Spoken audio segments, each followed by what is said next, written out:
Sarah and her young daughter Susan had just moved into their newly rented house on Willow Lane. At first, the house seemed perfect, spacious, charming, and surrounded by old oak trees. But from the moment they crossed the threshold, Sarah couldn't shake the feeling of being watched. She dismissed it as the stress of moving, but soon, eerie occurrences began to manifest. At night, lights flickered unpredictably, and the air grew cold and oppressive. Susan, a typically vivacious 5-year-old, became increasingly withdrawn, often seen staring into dark corners and whispering to unseen entities. One evening, while tucking Susan into bed, Sarah noticed strange symbols etched beneath the paint on the walls of her daughter's room. Her heart pounded as she realized these weren't the typical childish scribbles. That night, she was awakened by Susan's terrified screams. Rushing to her daughter's side, she found Susan pointing at a shadowy figure looming in the corner. Sarah grabbed Susan and bolted out of the room.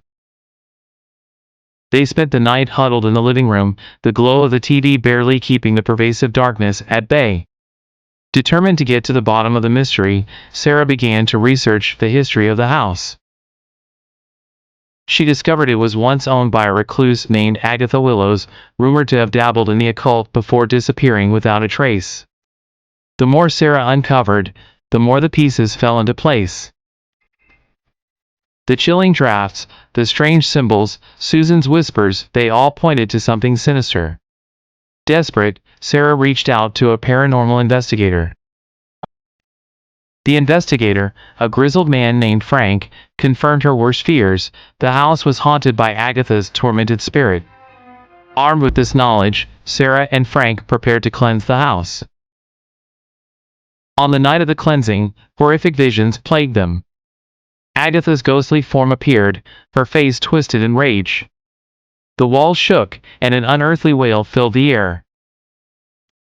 Clutching Susan to her chest, Sarah chanted the banishing ritual Frank had taught her.